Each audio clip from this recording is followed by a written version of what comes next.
Welcome back. Let me show you a great example of Trump's fixation with cable news and his use of Twitter to react. Tonight, the New York Times debuts its first ever Oscars ad. Take a look here. It's all about the truth, and with the aim of signing you up as a subscriber to the Times.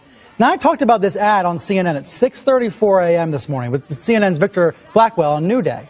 Exactly 8 minutes later, the president tweeted this, calling out the failing New York Times for running the ad. What do you think? A coincidence? Or was he watching CNN? You decide. The Times has been one of the president's favorite targets. In fact, he's tweeted about the NYT, labeling it failing 53 times, clearly trying to get that nickname to stick. So joining me now is the head of that newsroom, Dean Baquet, the executive editor of the New York Times. And let's clear it up right away, Dean. Is the Times failing? Why does he say it? What are the facts? We're not failing at all. In fact, our digital subscriptions are going through the roof. Even print subscriptions are up. We're a profitable company. We're a newsroom that's hiring. I mean, we're a big, vibrant, important newsroom. I think the reason he goes after us, to be frank, is I have to say I think there is an effort by this administration to minimize the press. Minimize. To push the. Yeah, I think that their goal, it's just, is to make it so there are a handful of independent institutions whose job it is, and we're among them, to critique the president, to hold the president accountable. The judiciary is in the same batch. And I think if you look at the pattern of the president's tweets, they're actually designed to minimize the institutions who are charged with holding him accountable. And I think that's dangerous. Do you think these are authoritarian tendencies, the way some outsiders have suggested they are? I'm not going to go that far. I'm going to hold on to my newsroom hat of not characterizing things that way. But I think it's troublesome. I think it's dangerous. I think it means that all of the institutions, including the press, and particularly the New York Times, whose job it is to ask hard questions, if he continues doing what he's doing, he's attempting to make that harder to do. It will not be harder to do inside our newsrooms.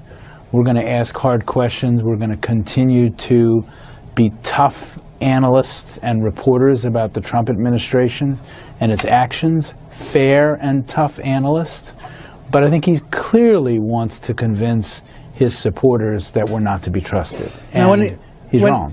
When he tweets about your company, does that help subscriptions? Is Trump the best thing to ever happen to the Times subscription strategy? Trump is the best thing to happen to the Times subscription strategy. Yes, every time he tweets, it drives subscriptions wildly. He also, if I can say something, he's accomplished. I think that there was a long time when the press wondered about its place in the society. The last several years, as newspaper subscriptions sort of dwindled, as newspapers, particularly local newspapers, worried about their future. I think what's happened in the last couple months, I have to say, has been tremendous for news organizations. Our mission is clearer than it's ever been. We're covering a dramatic revolution in government and how the country is governed. And it feels like all of the things that sort of bothered us and made us lose a little bit of confidence in the last few months have sort of gone away. It is so clear what our mission is. Now, I think a lot of Trump supporters would hear you say that and say, why weren't you doing that for 8 years when President Obama was in office? Why have you all suddenly discovered your mission? Well, I think that those supporters were not reading the New York Times. I mean, I keep using the example of Tom Daschle. In the beginning of the Obama administration, Tom Daschle was the most powerful person emerging in the Obama administration. There was relentless coverage of him by the New York Times, the Washington Post, and others about the fact that he still had a lobbying business. And eventually, Tom Daschle had to leave the Obama administration. We've been tough on all presidents. This is not a new phenomenon. The new phenomenon is maybe we have a president who doesn't understand that that's our role. Well, let's look at something he said at CPAC on Friday. The president was talking about anonymous sourcing. So we can cue this up in the control room. This is what the president said about the use of sources.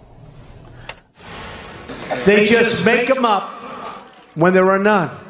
I saw one story recently where they said 9 people have confirmed. And I said, give me a break, because I know the people. I know who they talk to. There were no 9 people. Tell us, Dean, how anonymous sourcing actually works at the Times. First, I should point out that if you read the history of Donald Trump and his dealings with the press, including a story we published today, he's been an anonymous source.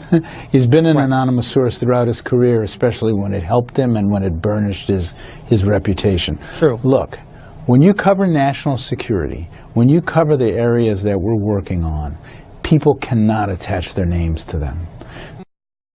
The most important stories of a generation, whether it's the New York Times' coverage of the NSA, whether it's Watergate, have come from anonymous sources. These are not people who pull us aside because they want to screw Donald Trump. These are people who are worried about the direction of government. These are people who are taking risks to talk to the media because they think these things need to be exposed. And I have to say, in an administration that has expressed so much distaste for the press and so much distaste for our role, are you surprised that some of the people who want to criticize the administration want to do it without their names attached? I'm not. And I think that you will see more use of anonymous sources. I think we have to be careful. I think it's got to be on the most important stories. But boy, are they important. We're in a different climate now. I remember working at the Times years ago. The public editors would frequently weigh in and say, we've got to limit the use of anonymous sources. Readers don't know whether they can trust us. Is that a particular problem now as the Times and CNN and the Washington Post continue to break news about the Trump administration's various communications with Russia, but have to rely on anonymous sources? I think what we have to do is be really careful. We have to make sure, I always know who the sources are for these stories. That's why I'm so confident pushing back at the Trump administration when they criticize the stories. I think we have to be really careful, but I think we have to own up to the fact that we're going to be in an era, as we have been before, where anonymous sources are going to be an important part of news coverage. And by the way, as long as the stories are accurate, as long as the stories are true, which so far has been the case, and as long as we offer the right perspective, I think that's fine. So you've had no big stories where you've been led astray by these sources, where you've had to backtrack? Nope. It has not happened in the Trump era. We have been every story. By the way, I should say, news organizations are institutions. If we get something wrong, we correct it right away. And we own up to it. And as long as you do that, I think people will believe that you're honorable in your use of anonymous sources. Dean, thank you very much for being here.